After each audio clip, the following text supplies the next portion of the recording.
Hi mga frenny, kwentuhan muna tayo. Hindi talaga ako naniniwala na mahal mo ang isang tao pero kaya mong magkaroon ng third party.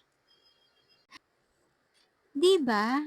Kasi kahit gaano kahirap ang buhay, hinding-hindi mo ipagpapalit yung tao na yan kung talagang mahal mo siya. Minsan kasi hindi nakakapasok yung tamang tao sa buhay natin.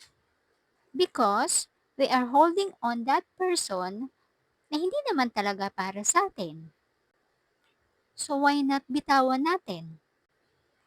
Eh kung lagi kang niloloko, hindi ka pinapahalagahan, hindi ka nirirespeto, hindi ka tinatangi, hindi ka pinaninindigan, paulit-ulit ka na lang pinapaikot, bitawan mo para dumating yung tamang tao para sa'yo. Okay ba mga friendly? Bye!